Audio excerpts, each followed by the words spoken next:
story. Empress Oprah conducted an instantly iconic interview with Meghan and Harry, and now here comes Her Majesty Meemaw with the royal hell nah, releasing a statement reading, "The issues raised, particularly that of race, are concerning. While some recollections may vary, they are taken very seriously and will be addressed by the family privately." That's right. It's a private matter, and the publicly funded overlords of 2.4 billion people owe the public nothing. Now, sure, the royal family is in crisis, but we shouldn't chop down a tree just because it has a few bad apples and it's all rotted and it's teetering over your garage. Charles, back me up here. As a liberal person in America, the idea of that amount of extreme inequality and wealth and caste systems don't sit right with me, so I don't have any veneration for royalty. All I'll say is if we say defund the crown, we are going to lose a lot of suburban female support for the monarchy. Because the Commonwealth is mostly people of color, Britain should colonize enough white countries to even things out, then say, clearly we aren't racist, look at what we're doing to the Irish again. Now, Meghan's powerful statement against the British monarchy has made me more grateful than ever that American girls have princesses of our own that aren't part of any huge problematic regime, because they're part of Disney. These princesses don't have time to engage in problematic institutions because they're too busy singing with a chorus of animals or anthropomorphized versions of all the different races. Charles, can you imagine how horrible it would be if Disney had a checkered past of bigotry or racism or sexism or whatever?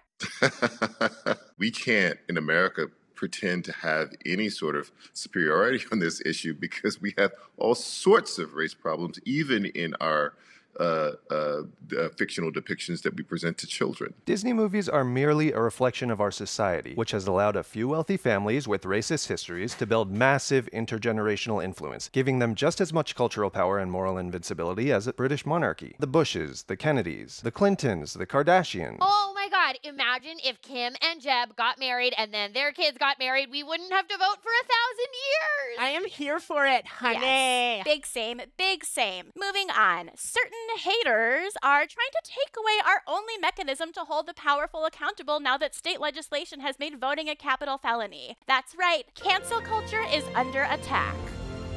While conservatives were drying their tears over Dr. Seuss's estate pulling 6 books from circulation, you put on blast America's beloved French skunk, writing, quote, "Pepe Le Pew normalized rape culture." Now, Warner Brothers later cut Le Pew's character from Space Jam 2 despite the difficulty of making a sci-fi basketball movie without a horny skunk. They also plan to shelve his already filmed trilogy with Woody Allen. Now, Charles, shouldn't conservatives be thrilled by cancel culture since it allows them to focus on characters being taken away from kids instead of the school lunches and daycare programs they're trying to take away from kids? Well, listen, I think we have to rephrase cancel culture. What some people call cancel culture, other people simply call consequences. And a lot of times it is corporations deciding on their own, for profit reasons, quite frankly, how they want to be perceived in the world. And that is okay. Personally, I'm a little worried about how this will affect my new children's book about an adorable groundhog that lives in an air vent and spies on people in public bathrooms. Okay, admittedly, I haven't done much research. Charles, is your beat exclusively Space Jam 2?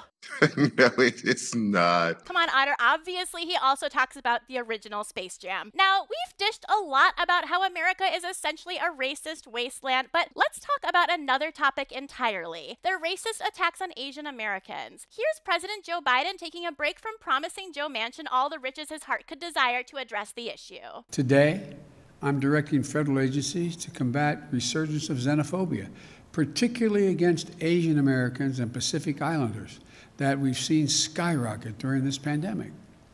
This is unacceptable, and it's un-American. Yes, un-American. The un being shorthand, obviously, for uniquely. Now, Otter, you and your mother were actually victims of an unprovoked racist attack. Yeah, some cowardly creep came at me and my mom, called us racial slurs, and ran away when we started yelling back at him. Honestly, I had not even heard of this brazen ignorance and hatred since the day before, and the day before that, as well as the weeks and months before that. It's been a rough year. Wow, that is so awful for you and your mom, and as an empath, for me as well. What did you learn from it? You have have to stand up for yourself in the face of hate. And yes, it is horrible to project your anger over your country's systemic failure onto an ethnic group, but it's also so unoriginal. Y'all wrongfully blamed Latinos for taking our jobs, minorities for causing crime, and Jews for, like, everything else. Enough with the sequels! Bring me an original take on why COVID is spreading, like actually identifying the real cause. Idiot frat boys on spring break, or, you know, the institutions that both tell people to stay home, but won't pay them to stay home. Wow. Charles, don't you think there's a hunger from Americans to learn about the true causes of our systemic failures, as long as it's not depressing, sad, or implicates us or our daily actions directly? There are a lot of reasons, as in most cases, that these sorts of things happen. One is an atmosphere around blaming Asians for the spread of the pandemic, which they are not to blame for it.